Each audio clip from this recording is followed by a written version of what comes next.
ফেসবুকে স্ক্রল করতে করতে একটা জিনিস খেয়াল করলাম, প্রত্যেকটা স্ত্রী তার স্বামীকে বিশেষ দিনে উইশ করার সময় একটা লাইন লিখতে কিন্তু ভুলে না।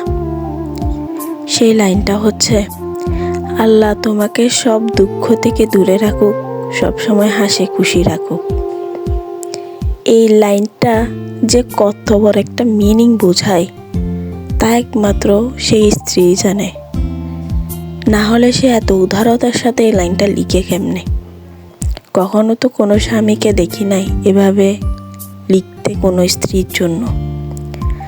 আমরা স্ত্রীরা না সব সময় স্বামীদের নিয়ে পড়ে থাকি, সব সময় ওদের হাসি খুশির চিন্তা করি, সব সময় ওদের ভালো চিন্তা করি, কিন্তু অবশেষে আমরা তাদের ফ্যামিলি থেকে কি পাই?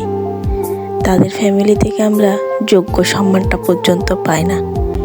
তা সত্ত্বেও আমরা চিন্তা করি, যাই হোক এটা তো আমারই সংসার, মানায় নিতে হবে, যেমনে পারি তেমনে। কিন্তু মানায় নিতে নিতে আমরা এক পর্যায়ে এমন একটা সময়ে চলে যাই যেখানে ক্ষয় ছাড়া কিছু থাকে না।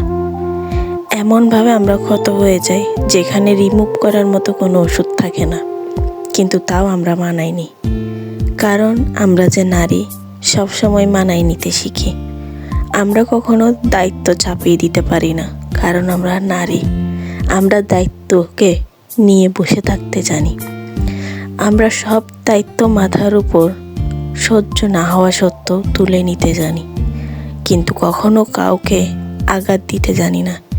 কিন্তু আমি আমার সময়ে এসে এমন একটা পরিস্থিতির সম্মুখীন হয়েছি যেখানে মানুষকে বারবার বিশ্বাস করে ঠকেছি, তাও বারবার বিশ্বাস করে যায়, আর মানুষ আমাকে ঠকিয়েই যায়। কেন মানুষ এমন হলো তা বোঝার ক্ষমতা বোধহয় আমার এখনো হয় না।